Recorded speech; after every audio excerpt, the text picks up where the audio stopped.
Hola, ¿qué tal? Buenos días. Bienvenidos a un programa más de Confederación Iberoamericana de Nuestro Señor. Estamos en la 76ª programa y el día de hoy tenemos un personaje muy importante en la hispanidad y en los inicios de España. Cuando a esta persona le tocó gobernar, no era España todavía. Y bueno, pues el día de hoy tenemos a nuestra compañera Eleonora Ríos para hablarnos de Isabel la Católica. Adelante. Muchas gracias, compañero. Gracias, compañeros. Les damos la bienvenida a nuestra audiencia de cada fin de semana. Esperamos que este tema también sea de su agrado. Y bueno, comenzaremos por decir que su nombre completo es Isabel de Castilla y Portugal. Nació en el año de 1451, el 22 de abril, en la ciudad de Madrigal de Altas Torres, en España. Fue hija de Isabel de Portugal y de Juan II de Castilla. Aquí cabe señalar que Isabel de Portugal, la madre de Isabel la Católica, fue la segunda mujer de Juan II de Castilla. Tuvo 4 hermanos: Enrique, solamente por parte de padre, Alfonso, Catalina y Leonor.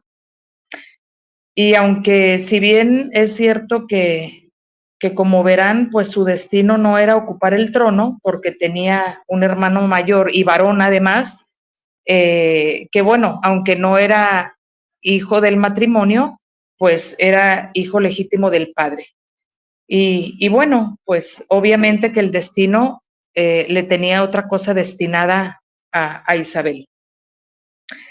Y bueno, como se los mencionaba, pues este hermano mayor, Enrique, era al que le correspondía heredar el trono. Y bueno, volviendo a Isabel, desde muy temprana edad vivió, pues como era lógico, rodeada de damas de compañía y de tutores designados por su padre, pues para formarla en la educación. Tuvo maestros y tutores pues muy importantes, por ejemplo, Lope de Barrientos, formación humanística. También recibió de Gonzalo de Illescas la retórica, de Juan Padilla la pintura, de Gautier de Cárdenas la historia y de Fray Martín de Córdoba pues la filosofía. Entonces pues tuvo maestros pues bastante importantes, ¿no? Y después de varios años de instrucción, a la muerte de su padre en el año 1454, por fin sucedió pues lo que se esperaba, que la corona la ocuparía su hermanastro. En este caso fue Enrique IV, al que apodaron el Impotente. Para ese momento, pues a Isabel ya se le observaba todo lo que había aprendido en su niñez. Era una muy variada y extensa educación, incluyendo pues la inteligencia y la sensatez que le caracterizaba. Entonces el hermanastro, mejor dicho, al ver estas virtudes, pues ciertamente la comenzó a ver como una amenaza. Entonces, pues este fue el motivo por el que fue enviada junto a su madre a la ciudad de Arévalo, cerca de la provincia de Medina. Entonces, pues así transcurrieron varios años hasta que en 1464, en octubre, que fueron 10 años más tarde, el príncipe Alfonso, o sea, su hermano 2 años menor que ella, fue designado entonces como heredero del reino de Castilla. Es la razón de que el actual rey Enrique, provocó la ruptura de la concordia que habían pactado entre las Vistas y Cigales, después de que se produjo la farsa de Aula. ¿Qué quiere decir esto? Era un tratado o un contrato, mejor dicho, que significaba el destronamiento, es decir, es alusivo a quitar del trono al rey que lo esté ocupando. Entonces, así dividiendo el reino, en obediencias con la proclamación del príncipe Alfonso, tuvo un mandato muy breve, ya que en julio de 1468, murió. Posteriormente, debido a este pacto donde Enrique reconoce a Isabel como heredera, temiendo perder el poder, ya a esas alturas ya se había resignado y prefería que el poder quedara en la familia, independientemente de que fuera una mujer. Y entonces, su conducta demostró una cierta, digamos, piedad, superlativa, desde su protección a la Iglesia Católica. Entonces, de ahí fue, de hecho, que se le dio el apodo, aunque en algunos momentos, le pesaron más las razones de Estado que la fe y que la inclinación muy fuerte que tenías sobre el catolicismo. Y bueno, ya posteriormente contrajo matrimonio con Fernando de Aragón. Fue un matrimonio, digamos, un poco polémico para esos tiempos. Hubo un amplio, digamos, muchos testigos, y cabe mencionar que pocos días antes de la boda, no hubo muchos problemas para fin de que ese matrimonio se consumara, porque resulta que, dado por el parentesco que tenían, hay que recordar que eran primos, no les podían otorgar la dispensa para el matrimonio, por lo que fue resuelto a través de una bula, que es lo que se le llama a un documento que expide el Papa, dependiendo del caso. En este caso fue un permiso de dispensa papal, que Calixto, el obispo de Segovia, falsificó, por cierto. Entonces, era una dispensa falsa. Y bueno, Enrique, al enterarse de esto, anuló lo que había pactado con ella, y declaró a su hija Juana como la legítima heredera, es decir, la sobrina de Isabel era la que heredaría el trono.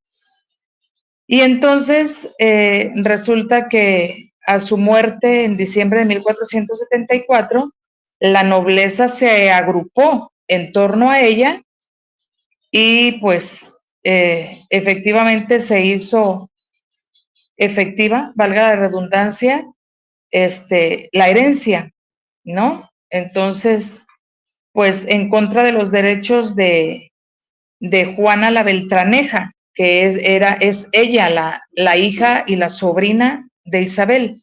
Entonces, Después de que Isabel se autoproclamó con toda solemnidad como la reina de Castilla, envió cartas a las principales ciudades del reino,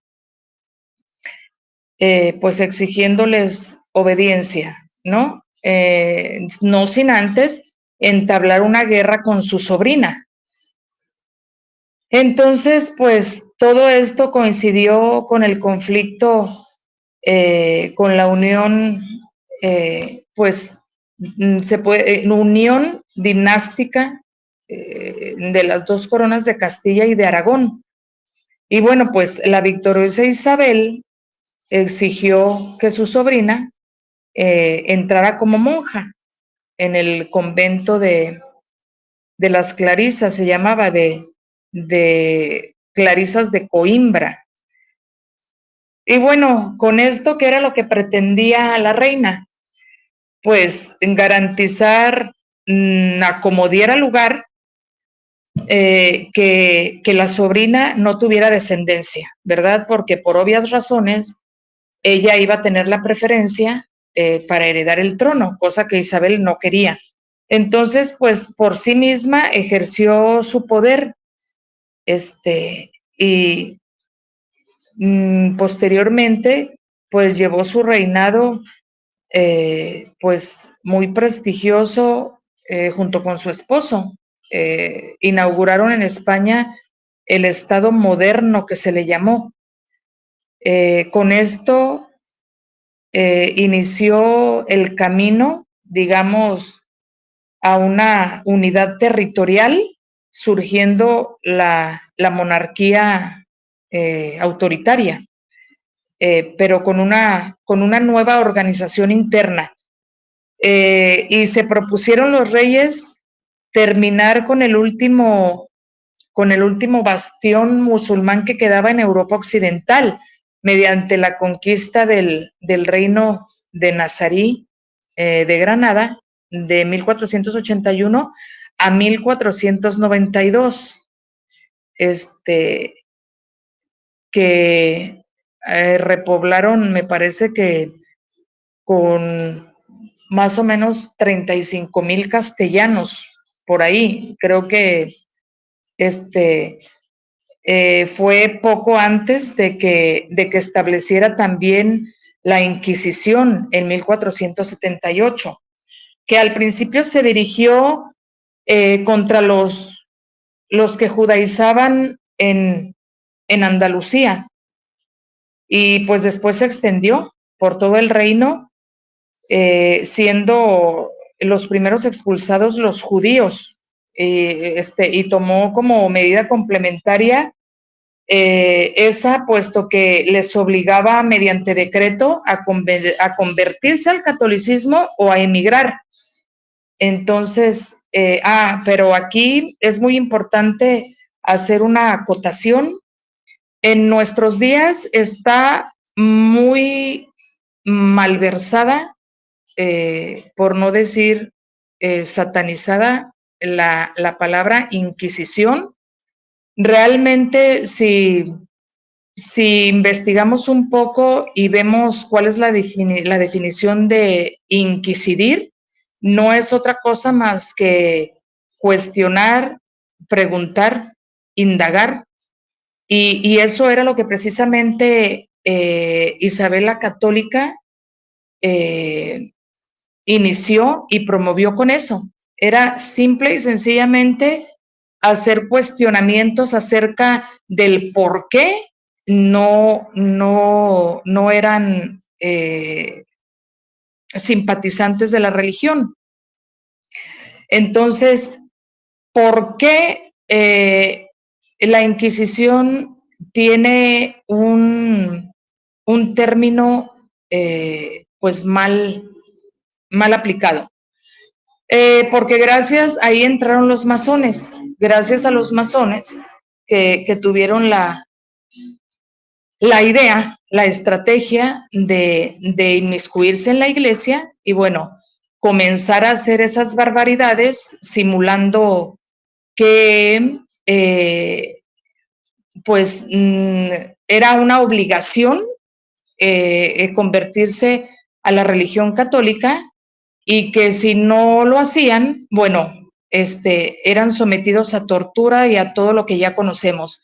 Pero en realidad, la Inquisición jamás tuvo como intención hacer eso.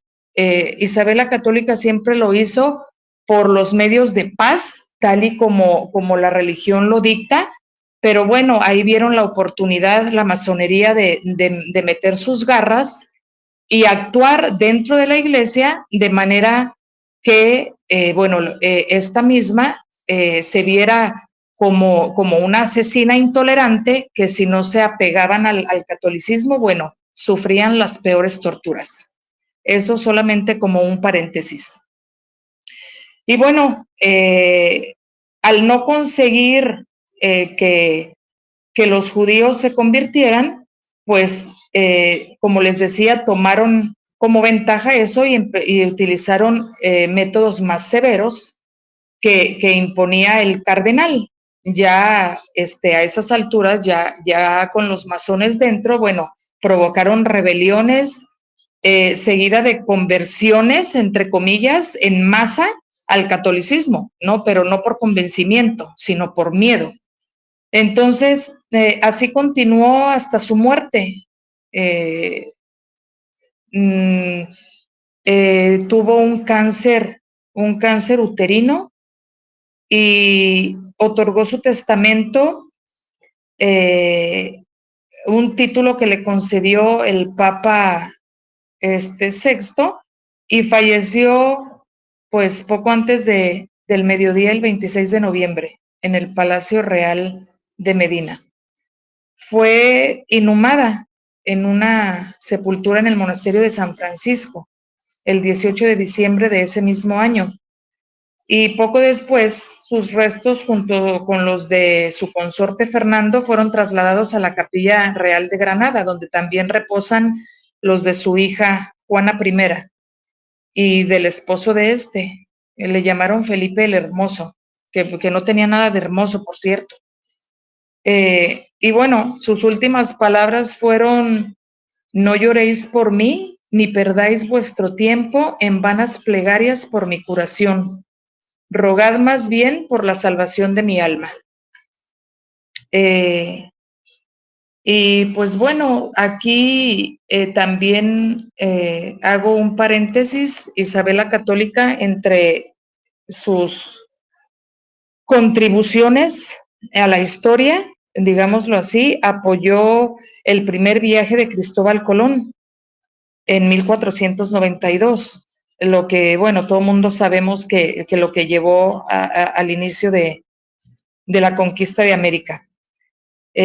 Bueno, ya comentamos que se le apodó la Católica por su gran dedicación a la promulgación y a la defensa del catolicismo en España, y mayormente por la creación del Tribunal de la Inquisición en España, pero reitero, y ya hicimos la aclaración de que fue totalmente por la vía pacífica, tal como lo manda Dios y Jesucristo en el catolicismo.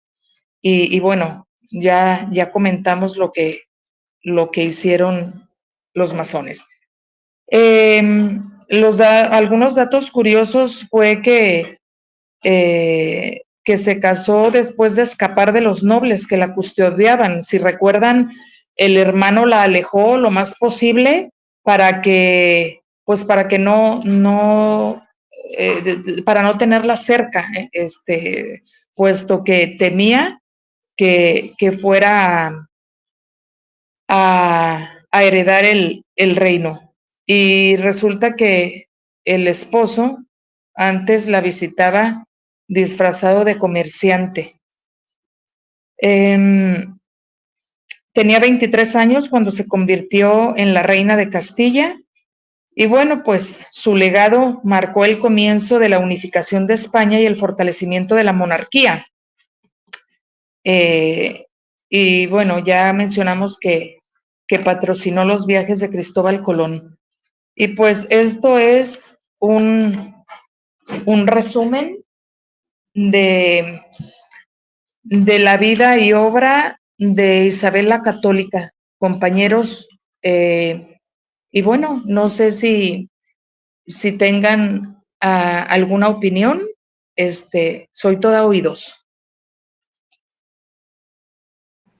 Sí, si me lo permites, bueno, el personaje de Isabel la Católica es muy, muy importante, porque de entrada se ganó el corazón de su pueblo cuando ya siendo reina, ya reinando junto con Fernando, visitaron los pueblos y escucharon directamente las opiniones del mismo pueblo con respecto a los nobles que había en cada lugar. Eh, eh, había muchos nobles que abusaban de su poder, que abusaban de su pueblo. Entonces, ella escuchaba a su pueblo y castigó severamente a esos nobles cuando hacían atrocidades. Entonces, se ganó el corazón del pueblo. El pueblo de Aragón y Castilla, pues realmente los amaba a los reyes. Juntos impulsaron la expulsión del último bastión de los musulmanes. Ellos lograron la toma de Granada. Y bueno, el tema de la expulsión de los judíos es un tema bien controvertido porque al parecer no solamente era el tema de la judaización o el tema de los falsos conversos, sino que al parecer hubo un libelo de sangre, es decir, los judíos alrededor de Europa, hay muchos casos en los cuales secuestraban niños cristianos y los ofrecían en un sacrificio ritual. Entonces, al parecer, hubo un niño en Toledo y pues se regó como pólvora y la gente se les echaba encima a los judíos. Entonces, se dice que ese es uno también de los motivos por los cuales en todo el estado, en todo el, el, el reino de Aragón y Castilla, pues se decidió por la expulsión de los judíos, salvo que se convirtieran al cristianismo. Entonces, bueno, era una puerta. Desgraciadamente, pues la Inquisición también tuvo trabajo para investigar si esas conversiones pues eran genuinas, porque también se daba el caso de que los judíos decían sí haberse convertido, iban a misa los domingos y todo, pero bueno, hacían sus rituales dentro de casa, ¿no? Entonces, bueno, los judíos eran, digamos que también fueron mal vistos porque practicaban la usura. Prácticamente el poder económico que tenían los judíos era a través de los préstamos con mucho interés. Y sabemos que en la historia de la iglesia, pues la usura era prohibida y mal vista. Entonces, bueno, eso es uno de los temas interesantes. O sea, les pasaron muchas cosas a los reyes católicos. Como menciona la camarada, bueno, pues fueron quienes financiaron los viajes de Colón, y cuando se descubre el nuevo continente, ella es una de las principales impulsoras de las leyes de Indias. ¿Por qué? Porque al momento que dice o que ordena, cásense indígenas con españoles y españoles con indígenas, lo que está haciendo es promover la integración, la integración. Décadas después, ya con el reino de su nieto Carlos I, dado que hubo algunos problemas en la cuestión de la conquista, detiene la conquista pues para analizar si lo que estaban haciendo como imperio de evangelizar y de conquistar todo un continente estaba bien hecho. Pero ya ella, desde décadas antes, ya había declarado pues que tanto los indígenas como los españoles eran iguales de dignos ante los ojos de Dios, por lo tanto podían casarse, y casarse bajo las leyes de la Iglesia Católica. Y también otra cosa bien interesante es que Isabel la Católica tuvo a bien tener confesores muy importantes. Y es bien interesante, hay muchas anécdotas donde platican no solamente la asesoraban, porque eran personas pues bastante brillantes, sino que también la regañaban, pues. Entonces, es muy interesante este personaje de Isabel la Católica. Esperamos que pronto se logre llevarla a los altares, porque, bueno, a partir de ahí, pues, se dio en masa la evangelización de América. Kathleen, no sé si quieres agregar algo más a lo ya mencionado. Sí, pues que ella realmente es un verdadero ejemplo de una mujer, pues, que hizo las cosas bien en todos los aspectos, ¿no? Tenía a sus hijos, gobernaba de todo un imperio, el más grande que ha habido en el mundo, y eso es algo de admirar. Y lo que comentas, pues solamente remarcarlo, ¿no? Que en ese tiempo era muy común que esclavizaran gente, o sea, era algo común, era como cualquier otro negocio. Pero ella se opuso a eso, por lo mismo que dices, ¿no? A veces mucha gente piensa que la religión es, no sé, piensan que es como si fuera cualquier cosa que aprendes y que no tiene nada que ver con la sociedad o cómo se relacionan las personas, pero realmente tiene mucho que ver cómo se relacionan las personas y cómo ven y cómo tratan y cómo actúan a su prójimo.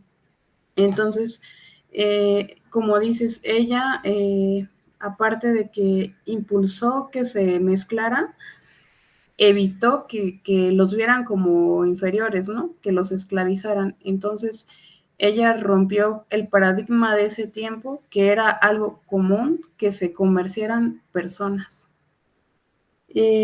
Otra cosa es que, pues, nos trajo al Dios verdadero. ¿Qué podríamos pedir más? Que ella fue una de las que impulsó a que nosotros pudiéramos conocer, como bien ya lo comentaron, al Dios verdadero y hasta nuestros días, ¿no? Otra de las cosas que también ahorita están comentando es de este problema que hubo, ¿no? Con las conversiones. Una de las cosas que he leído o he escuchado es que en ese tiempo era una sociedad muy homogénea y todas las personas creían en Dios y todas las personas se regían en la ley de Dios. ¿Qué pasa cuando hay una sociedad dentro de otra que, bueno, un grupo de personas, una comunidad que no se rige sobre las mismas leyes? Hay esos problemas que comentan, ¿no? Como la usura. O sea, si yo no te veo igual, si yo no sigo las mismas reglas que tú, si yo no trato de ver por el prójimo, de amar al prójimo y de procurar al prójimo, voy a sacar provecho de los que no son de mi comunidad. Entonces, ese es el gran problema que yo creo que quizás a algunas personas no lo ven, pero no es que nada más sea la religión o de que yo le rezo a Dios o tú le rezas a no sé qué ídolo, ¿no? Es que no nada más es eso, sino que es toda la cosmovisión, toda la forma de tratar a las personas y de ver todo, de comprender a Dios.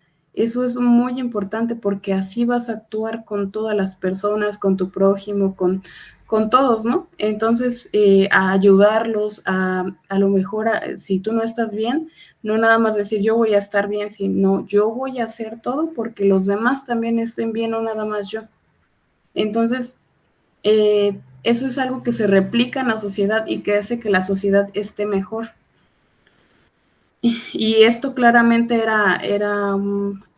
provocaba muchos disturbios, o sea, la gente no estaba conforme, la gente era la que les pedía a los reyes que hicieran algo. Y pues ya, era lo que quería comentar y muchas gracias por la exposición. Eleonora, ¿quieres comentar algo más? Nada más darle las gracias, compañeros, como siempre, por sus valiosas aportaciones y nada más hacer una aclaración que mencionabas, compañero Adolf, a los judíos, ¿verdad? Recordemos también que los judíos fueron los primeros masones, que de hecho hoy en día son los que financian todo lo que es en el mundo el plan contra la religión, contra Dios, contra la familia tradicional. De hecho, ellos están detrás de todo, sentados simplemente desembolsando cantidades de dinero enormes para a su vez seguir alimentando esta bestia de progresismo y de todo lo que conocemos que hoy en día pues la intención de ellos es llevar, como lo he dicho muchas veces, a la humanidad a la perdición. Entonces, los primeros masones fueron los judíos desde siempre. Entonces, ya desde ese tiempo de Isabel la Católica, ya hacían de las suyas, precisamente haciendo ese tipo de actos atroces de los que mencionabas, compañero, y bueno, de ahí simple y sencillamente se fue perfeccionando la estrategia al paso de los siglos. Ya ahora vieron una manera mucho mejor de someter, que no tenía que ser con tortura ni con sangre. Ahora el sometimiento es mental, que creo yo que es peor porque mucha gente no se está dando cuenta. Y bueno, siempre que comenzamos exponiendo la biografía de algún personaje importante, siempre terminamos en lo mismo, terminamos en los tiempos actuales, que vemos exactamente la misma esclavitud, las mismas prácticas satánicas, porque no se le puede llamar de otra manera, que han hecho, bueno, en este caso estamos hablando de los judíos desde muchísimos siglos atrás, y simplemente al paso de las décadas, de los siglos, se van perfeccionando, ¿no? Ahora ya con la tecnología también avanza y cambia totalmente la estrategia, y dentro de 10 años será otra y después otra, pero las garras de la masonería, pues infortunadamente ya están regadas por todo el mundo, y, y pues simplemente hay que intentar que las personas tengan conocimiento y pues un poco apoyar o fomentar o inculcar esto de abrir los ojos, pues para que la gente, cada vez más gente se dé cuenta de que, de que estamos viviendo pues así, en las garras de esos poderes eh, del mundo. Eso es todo, compañeros. ¿Algo más que Muchas quieran agregar? gracias. Muchas gracias, compañera Leonora. Vamos a darle un poquito la palabra a Kathleen, que tiene algo que decirnos. Sí, Claro. gracias. Sí, agregando un poco a lo que comenta la compañera, tenemos pues bien identificado que nuestro principal enemigo es el maligno. Nosotros todos los días pedimos porque todos se conviertan, porque todos crean en Jesucristo, hasta los judíos. No es que los despreciemos, más bien nosotros queremos que todos lleguen a conocer a Cristo.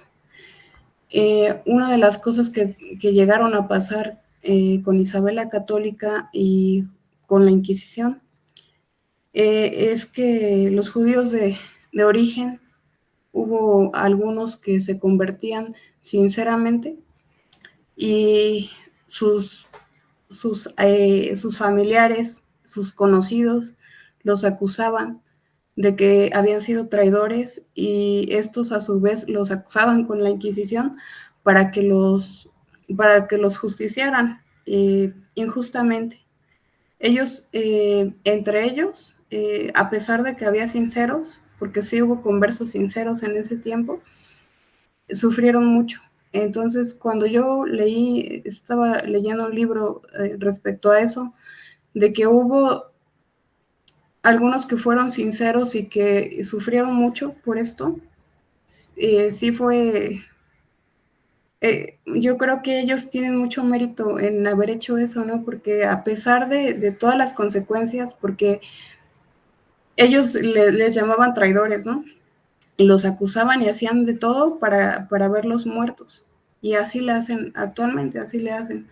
Cuando ellos quieren salir de todo eso, a veces sufren las consecuencias y nosotros lo que quisiéramos es verlos convertidos y verlos pues en la gloria de Dios también, ¿no?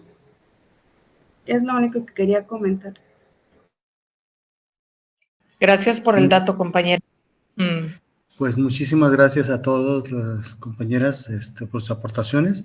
Y bueno, esperemos que este programa especial de Isabela Católica les haya sido de su agrado. Los esperamos el siguiente viernes con otro programa más de Confederación Iberoamericana de Nuestro Señor. Que viva Cristo Rey. Que viva Cristo Rey.